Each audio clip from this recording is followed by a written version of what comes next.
Okay, so if you guys can please pay attention to the board. So for those who haven't been here, basically every week this year, we are doing AV Bootcamp. So we're basically teaching kids, whether or not they're future practicum kids, future AV kids, or just want to learn stuff more about the mass media. We teach them things that we do. So this one is major. We are teaching y'all basically the how-to in terms of like our student-made magazine, which is called EP Monthly. So let us begin. All right, so today we'll be discussing more in depth of what EP Monthly is in terms of the structure, how we create it and such like that, the purpose of us doing it, how exactly we make it, and I want to give a little shout out to my team, and I want to give advice for future members interested not only in the magazine, but as well as in this type of media, which is journalism. So let us begin. The structure of EP Monthly. EP Monthly, this was last year, back in the day. It's a student-made magazine created last year by Gage Humphrey. I don't know if y'all know who he is. He's a really cool guy. Karen Munoz, Victor Garcia, Ricky de los Santos, I think so. Santos, yeah. Dean Contreras, and a few others. This magazine is generally made to entertain and inform of what's going on at EPHS. It's inspired by Texas Monthly. As you can see, I don't know if y'all can see it to your left. Those big posters, those were from last year. Really cool, honestly. They did a huge job, a really nice job. And I honestly, as an AV student, I didn't really expect there to be a magazine. And I'm really interested in journalism. I'm actually majoring in journalism in UT Austin next year. Woo. Yeah. Anyway, thanks. It's whatever. Okay. So so I found it a really great opportunity. I think they made it last year, so I was a junior, and I got the opportunity to I wasn't in the main staff, but I was able to kind of do little things, and now I'm the chief editor. So the type of pieces vary from opinion pieces. So in terms of what's going on, and opinion pieces on certain topics, and column articles. So basically giving on what's going on in Eagle Pass, as well as the community in general. We also advertise school-related things such as the CTE department as well as AV events. So the CTE department is basically what is the foundation of this program, honestly. Without that, we would be broke and we wouldn't have nothing. So, and AV events such as our socials from the club and CTE Day and Frontera Film Festival, which is coming up next month, guys. I'm really excited for that.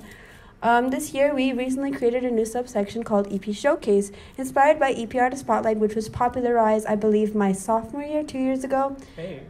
Well, it was popularized by Fernanda Gonzalez and Jose de Anda, and then Rolando decided to continue on with it, and we decided to expand it by doing a magazine. So basically, what EP Showcase is a section of the magazine that allows us to showcase submissions from different students. So our motto is showcase talents on a small town dream. So it's displaying the works from EPHS. With the exception of submissions, we also have segments that we do every month. So Vanessa, she does a how-to. So she basically teaches the audience how to do certain mediums of art, like how to watercolor, how to ink. They're really nice and really detailed, and I commend her for her hard work. She does a really good job. And then And we have a featured artist every month, so we pick one student every month that we believe is a featured artist, and we show their work in a bigger page. So I think I have some examples right here. So this is an example of a column piece. This was in the January issue. I wrote about sweet tweets. I know it says sweet treats. It's a typo, but I fixed it. So it says Sweet Tweets Bakery. I didn't check that. Yeah, I put the file that has the typo, but it doesn't look like that, I promise. Anyways, that's so embarrassing. So Sweet Tweets Bakery is basically a bakery downtown. It's so sweet. I don't know if y'all been there, but I totally recommend it.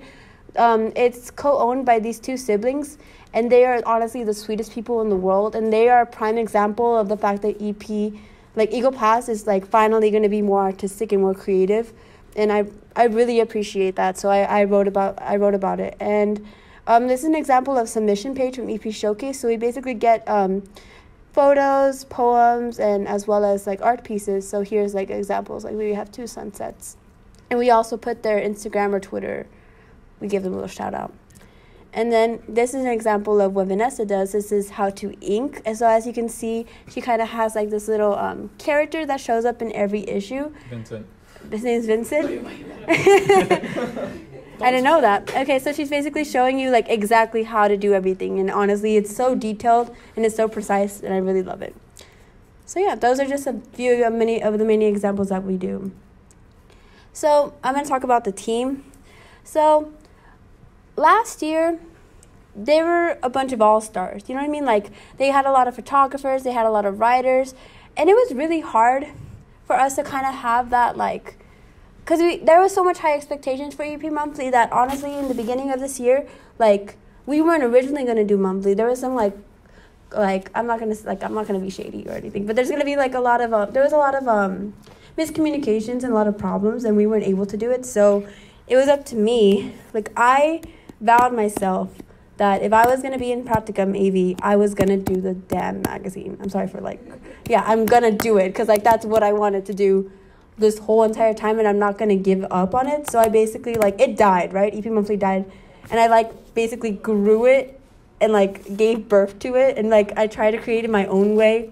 And it was really difficult because it's you have to bake a cake, but all you have is one egg and a plate and a napkin. That's all. So I have to it was very difficult, but honestly, all the hard work and the frustrations and the late nights working on it was very helpful, was very worth it. And that doesn't just go for me, but that goes for the rest of my team, because they were with me this whole entire time, and we're still going strong for the last 2 months.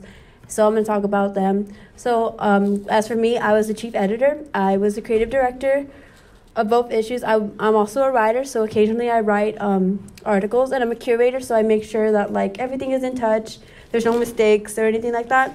Rolando is the creative director and curator of EPS, so he basically comes up with ideas in terms of what's going to be next in terms of the segments, and gives more themes. So for example, if it's Valentine's Day, he's going to do stuff that has to do with hearts and stuff like that. Yeah. So Vanessa Garza, as we mentioned before, she is a writer and an illustrator of EPS. She not only does the how-to segment, but she also submits her own work, which is amazing, by the way. She helps us out with making graphics, and she made the logo. She made the logo for EP Showcase. And one of our covers. Yes. Yeah. She, if we need anything in terms of designs and we don't want to get it from online, or we can't find it, we ask her to do it, and she's very helpful. We have a few writers. Now, another problem that we had for this year was that we didn't have any writers. And I was like, well, I'm not going to write 5 articles every month. So I hunted around. Since I'm an AP English, I figured what if I get a bunch of kids, get a group of girls that I trust, or guys, and I give them community service hours for every time they write. So I managed to get this team, and they are very consistent and very amazing, and they each have their own style of writing, so it's not really redundant. So we have Cassandra Thatcher, Abby Solis, Sylvia Lopez, and Sulema Jaramillo. Now we have Daniela Valdez. She's the one that left earlier. She is a photographer, really amazing. I would really you should check out her work. It's really good. She was one of our featured artists. Yeah, she's our featured artist for March. Yeah, she's our featured artist for March. And then she recently started writing photography tips in terms of what was the last one? I forgot. How to start. Okay. And then we have contributors for EPS submissions, so it's kind of hard for us to do all this work, for Roland and I especially, to do all this work and be and simultaneously getting submissions from a bunch of students, because we don't have a wide variety. So we gathered some people from our practicum class. We got Michael Tobias, Lorena La Fuente, Kila Alvarez, and Eric Martinez. So what they do is they basically every month we give them a deadline, and they hunt around and they gather submissions, and they sent it to our email, because we made an email for the magazine. And yeah, that's pretty much it. I commend them so much for their work, and it just kind of proves that you can't do everything by yourself, and you can't bake a huge cake by yourself with a plate of napkins. And yeah. All right, we got how we make EP Monthly. So this looks kind of simple, and it does seem simple, but I would argue that it isn't, even though it's kind of a few sentences. I know it's not as detailed, but I can assure you that the first time you do the magazine, it's gonna be really tough. We were late, we were late a couple, not entirely, but we were late a little bit because we weren't given any guidance from any of the past crew. So I'm really glad that we are able to do this for you. Yeah. And yeah, I had no idea what to do. I didn't even know how to publish it. I didn't even know how to I knew that we had to use one certain thing, but besides that, I was kind of clueless. And so I'm glad that I'm to whoever's interested in this magazine, or to whoever's interested in publishing, I'm able to give y'all the opportunity to do it. So for pre-production, my writers and I gather via group chat and plan on what we will be writing. So I give them ideas March, or there's this sports team that just won this, or this and that. I give them ideas, and they tell me by a certain day, and then we start writing. We type out our articles in Google Docs, and they share it with me, so it's more efficient for me to edit it. As for EP Showcase, Roland and I gather with each other to discuss what will be next in terms of themes and who's going to be the featured artist. And he then transferred the info to the rest of the staff, such as Vanessa, as well as Danny and the other EPS contributors in terms of the submissions. And then we just get to work, and it's frustrating, but it's really fun. Yeah. So production. After editing articles and gathering pictures, we then create the pages using Canva. So Canva, to those who are non-AV kids, who don't know what it is, Canva is basically this application that allows you to create pretty much anything. You can create advertisements, you can create banners, and you can create magazine covers and magazine pages. So we use that, and it's really nice because it's very intricate in terms of details. You can easily make templates and stuff like that. I personally like it a lot. Yeah. If needed, we use royalty-free pictures. We make sure that the file is PNG, of course, and we use Photoshop in case we need to edit some things very in detail. We then save every page as a PDF file, drag them all, and then save them as a whole PDF. So this is an example. This is the part where I didn't know what that meant. So basically, I got all. This is a January issue. I got all the files and I put them all together, and then I saved them as a PDF, and it's complicated because it's different PDF files, and if you put it all together, it's just one PDF file, and it's very confusing. But once you click it, it shows all the pages, and then you go here, and that basically allows you to save it. That's I know it seems simple me explaining it, but it's something so simple that I wasn't given instructions of how to, and it's just stuff like that it's difficult to do things on your own when you have no idea how to do them, but it's a very fun experience because not only are you able to kind of learn more things, but as well as you're being able to be creative. And honestly, January is low-key my favorite issue. So post-production, we post our magazine issues via Issue. That's the name of the website, by publishing the whole PDF file, which is what I showed you. And then we sell. We basically give a sheet, and we give it to people to sell. It's usually Roland and I that sell. They're $10 each, and typically the magazine runs from about 20-something pages, I guess. That's pretty much the average. And we give the list to Mr. Sanchez, and he proceeds to give it to the printing guy. And then a few, no more than 2 weeks later, we get the magazines, and boom, that's pretty much it. So this is kind of personal.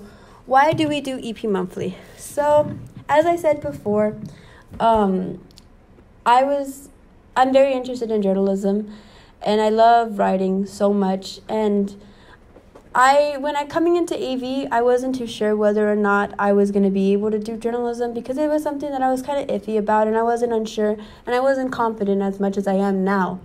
And being able to give the opportunity to even be just a writer, I would occasionally write articles. I wrote that poster with George Gutierrez. I wrote the interview about that, and even though I was just an advanced kid, I'm so glad that crew gave me the opportunity to work on it. And I'm so glad Mr. Sanchez gave them the opportunity to make the magazine, because it just proves so much how this program cares about what you create, and they want you to grow as a person, and most importantly as a creator. So I'm going to explain reasons why we do EP Monthly and we do things in general.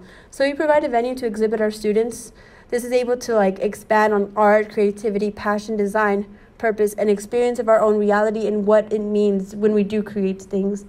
So I would really emphasize this in terms of EP Showcase, especially because it's easy for you to post something and draw something and write something, but to have it there on an actual magazine, it's so surreal.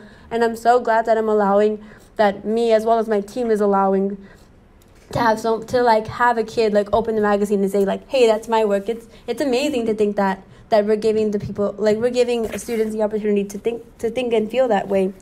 So we provide value and awareness. This is most importantly to adults, because typically they're just they're just writing something and whatever. When adults, especially in the district, think go to the program, they're it's puro YouTube, you're not doing much. But when they see the magazine and they see how much the students are working hard on it, it kind of proves value, not to the fact that we're doing something, but to the fact that we are actually creating. And that's something that is usually frowned upon in terms of the art industry. So we aim to provide the following for our students: encouragement to be able to create, curiosity to expand their surroundings, on the ability to create, as well as engagement to engage with others and create a team. So students need to experience being content creators and not just content consumers. I've heard that phrase since I was a freshman because of Mr. Sanchez, but it's true. Yeah. We live in a society. Oh God, I sound like Mr. Sanchez. I sound like Mr. Sanchez. We live in a society where we're just like, as I said, consumed by all that we're given, but we have the inability to express ourselves through art, and I'm so glad that this is the perfect opportunity for that. So, in conclusion, I have some advice for future members that are interested in not just EP Monthly, but publishing something in general. You do not have to continue this next year. I'm saying this as a chief editor, you do not have to continue this next year. Feel free to do whatever you please. I'm not giving you any pressure whatsoever. The only reason why I continued it was because that's something that I vowed myself that I was going to do no matter what, no matter even if I had to do things on my own. I vowed to do it, but I do not want y'all to feel pressured into thinking like, oh, this was such a big deal, I'm just going to let it go. No, because it's your work. It's your opportunity to do what you please. So be your own person. This I emphasize to all AV kids because a lot of people say because I don't know if for AV kids, I don't know if y'all know the gods of AV. So we have Moses Molina. He was OG. Oh God, he was OG. And then we have Gage. Right now he's in New York. And a lot of people are I want to be like Gage. Oh, I want to be like Moses. Oh, I want to be like Pedro. And I want to be like Amanda. No. Oh my God. Yeah, I'm looking at you, Roland. Anyways, No. So be your own person. Don't rely. You can be inspired by someone else. That was very important to this program. But don't try to duplicate them because everyone is their own purpose, and you're not going to satisfy your own needs by reflecting on someone else's. So, in a positive note, have fun. Be creative with what you do, especially with the magazine. Go for it. Make a literary magazine. Make a magazine about a certain topic. Make a magazine or a brochure about a club or a sport or something like that. Have a great team. As I said before, I'm really grateful for what my team provided, regardless of all that has occurred and all the struggles that we face. But that's pretty much it. And as Mr. Sanchez says, dale shine. So thank y'all so much. If you don't have any questions, y'all can leave. So thank you, guys.